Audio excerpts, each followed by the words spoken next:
Okay, so let's get into this. We're doing a deep dive today into a really baffling one. The 1981 disappearance of Cynthia Anderson, Cindy, in Toledo, Ohio. And it's still Ohio's longest-running active missing person case. 40 years plus.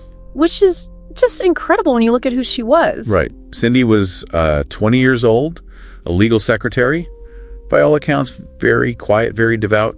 And she was literally 2 weeks away from leaving for Bible college. Exactly. Her life seemed completely stable. She had savings, quite a bit actually, never touched. And her social security number, nothing. Dormant for, over 4 decades now? It doesn't scream person planning to bolt. Not at all, which makes the scene itself so strange. It's this total locked room mystery. She vanishes from a locked law office, no sign of a fight. But she leaves behind this one clue that's just loaded.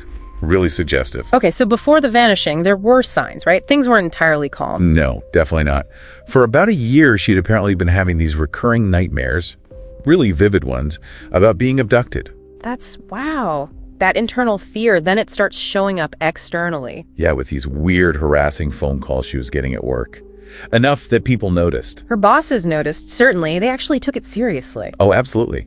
They installed an emergency buzzer for her, right at her desk. Wired to the business next door so she could get help instantly if needed. But the day before she disappeared, things really escalated. 24 hours before. The final witness, Larry Mullins, a client. That's right. He was there, saw her take one of those calls, and he described her reaction as just pure terror. Pure terror? I mean, think about that. It shook him up so much he actually called the police right after, asked them to patrol the area more. Someone sees that look on her face, calls the cops, and yet the next day. Noon, August 4th, 1981. Her bosses come back. The office door is locked. Inside, AC is running, lights are on, radio's playing softly, like she just stepped out for a minute. But Cindy's gone. Her car is still in the lot, locked. Her purse and keys are missing. And that buzzer, the one installed specifically because of the threats. Never pushed, completely silent. It's maddening.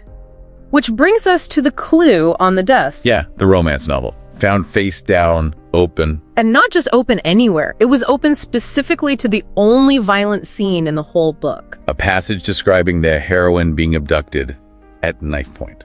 So what is that? A desperate signal from Cindy?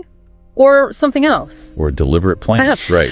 Staged by whoever took her to maybe throw police off. Well, to look random. That question leads right into the main theories. Theory A, the silenced witness, seems the most grounded, maybe? It's certainly compelling. You have to look at the timing.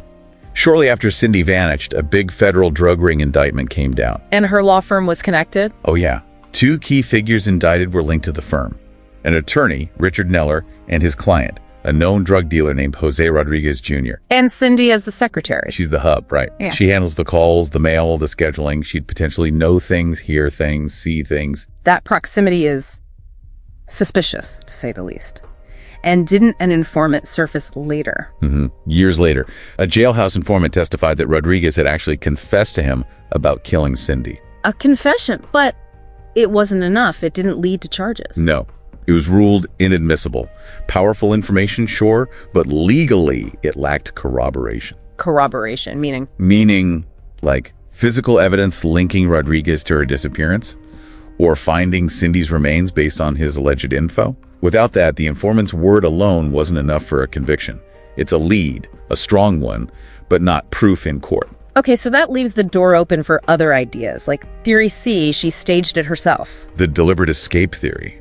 That she set the scene, the book included, to escape her, pretty strict life and maybe that future at Bible college she wasn't sure about. It sounds plausible on the surface, that kind of dramatic exit. Until you hit the practicalities. Vanishing completely for 40 plus years, without ever touching that money she'd saved, without ever using her social security number for work or benefits or anything. Yeah. It seems incredibly difficult, almost impossible to pull off long-term without leaving some trace. Exactly. It suggests something more final, perhaps, or, being somewhere completely off-grid, like an institution, but there's zero evidence of that. And that graffiti story. Oh, right. The I love you, Cindy graffiti that popped up. Total red herring. Yeah. Police definitively linked that to a different Cindy. It had nothing to do with this case, despite the media buzz around it at the time. So where does that leave us? The case is still open. Very much active. Toledo Police Department, case number 1504770. They haven't given up. The silence around it is just heavy, especially knowing both her parents passed away, never knowing what happened. It really is.